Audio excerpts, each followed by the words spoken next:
de la même manière, je le ferai circuler après. Jean-François Agostini, qui est le président de l'association Entre Lignes. Alors donc...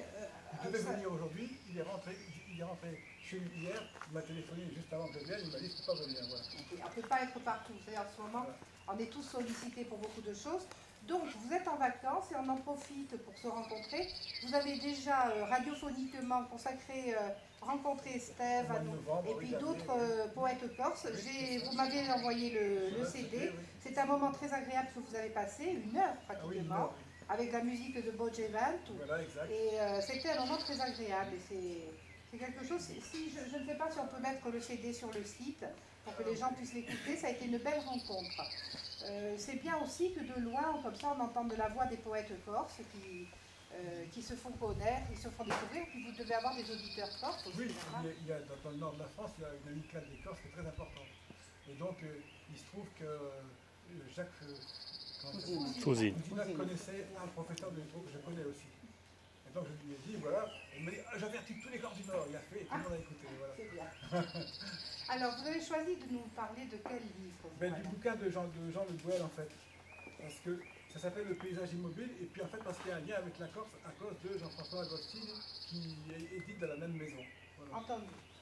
Donc je trouvais que c'était assez beau, assez simple à manipuler et assez lisible.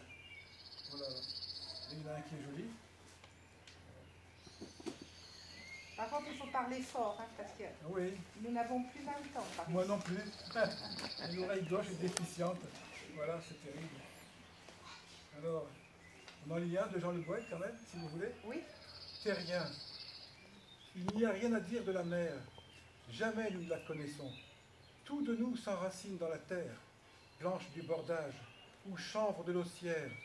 L'eau verte coule sur notre peau en la desséchant, et nos larmes sont déjà salées. Mais nos yeux s'embuent de sa lumière. Nos poumons grandissent de sa respiration. Nos pas s'équilibrent à son ressassement. D'elle, il n'y a rien à dire. C'est en nous qu'est l'océan. Ça, c'est un joli poème de... Ah oui. Parce qu'il est aussi du bord de mer. Boulogne-sur-Mer, d'où je suis presque natif. Et donc voilà, c'est un hommage à la mer d'ici aussi. Voilà. Et Dieu sait si nous sommes attachés à la mer. Tout à fait. Et puis alors, je voulais te parler de Gallimard tout à l'heure. J'ai eu la chance et le bonheur de rencontrer André Walter, que vous connaissez peut-être, qui est directeur de l'édition Gallimard et qui nous a fait un printemps des poètes à Dunkerque absolument magnifique. Il y a toute l'année, sur toute l'année, il y a des manifestations diverses autour de Gallimard, des concours d'ailleurs. Oui. Vous tournez celui-là, parce que j'en ai deux, celui-là c'était pour vous. Je vous remercie. On essaiera de mettre ça sur le site, c'est un beau cadeau.